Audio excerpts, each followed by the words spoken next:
As we talk, tornadoes wiped out dozens of areas and dozens of homes in parts of Texas and Oklahoma. Take a look at this tornado from yesterday. Now, in the middle of that circle right there, there is a truck, and it was tossed around, flipped on its side, then flipped back on its tires. And as we sit here for a few minutes more, as the person that was recording, I'm sorry, but what happened was that truck then drove away.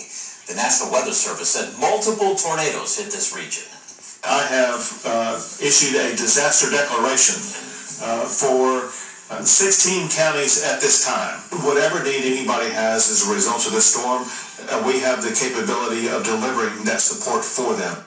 And now, your Storm Center 7 forecast with Chief Meteorologist McCall Vrydaghs.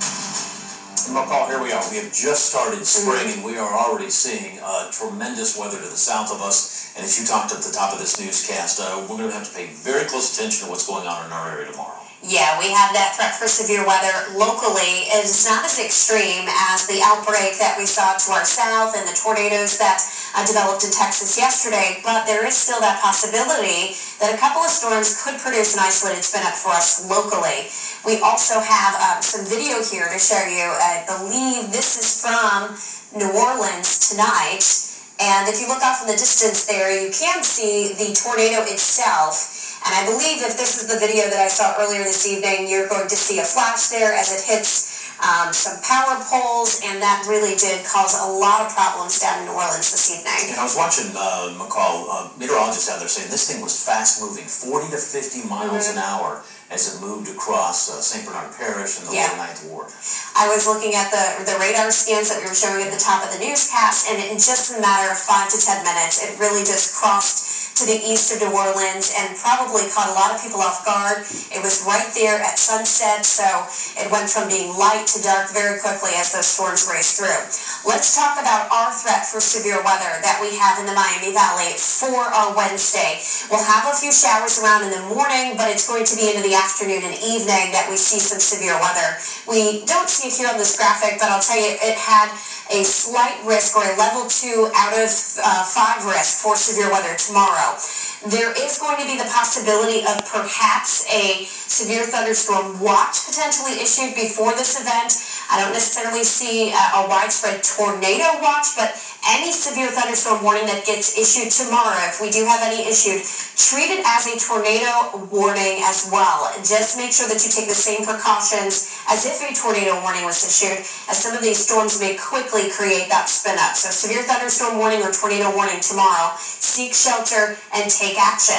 Here's a look outside right now that we have in the Miami Valley. All is quiet for you tonight in downtown Dayton. We do have some showers that are moving back in as expected. I told you as we were approaching that midnight hour tonight, we would see some showers returning, locally heavy downpours. This batch will come through, and then we wait for that main line tomorrow. Futurecast a little bit slower here with the precipitation, as you can see, just showing that steady rain off to our west, where really radar has it shifted a little bit 30 miles to the east or so along Interstate 75. But it gives you that idea that this rain comes through, that steady rain overnight tonight. And then closer to daybreak tomorrow morning, we start to just see more sporadic showers in nature. We'll keep that through the middle of the day tomorrow. There's lunchtime. Then between noon and about 2 p.m., we start to really ramp up the instability. Here's 2:30. Doesn't look like a lot happening here, but that could be problematic. We have more isolated cellular storms that may form. Notice that one just to the east of Springfield. Could see some of those isolated storms forming, and within those storms, that's where you could get that brief spin up to occur with a low pressure system tracking overhead. After 5, 6 o'clock, we'll be quiet. The severe weather will have ended. A few showers may be left over into the night. Greatest concern with storms tomorrow between 1 in the afternoon and 6 p.m., damaging wind gusts, flooding due to heavy rain, perhaps some hail, but again, an isolated spin-up tornado potentially. Winds are going to be gusting outside of storms regardless. In the morning, 20 to 30 mile an hour winds ramp up to gusts between 35 to 45 miles per hour as we head into the afternoon and evening. That in and of itself could lead to sporadic power outages anywhere. It doesn't necessarily have to come in with a strong to severe thunderstorm. There's a 7-day outlook. We'll have a couple of stray showers still left over on Thursday. More showers are expected to return for us on Friday. We get to about 50 degrees Friday. Then as that next system comes through, we're going to see a drop in temperatures, and believe it or not, on Saturday, it will be windy, a few showers, and perhaps a couple of snowflakes may mix in on Saturday. Sunday, more sunshine, chilly, 46 degrees, and then temperatures start to climb once again Monday and Tuesday.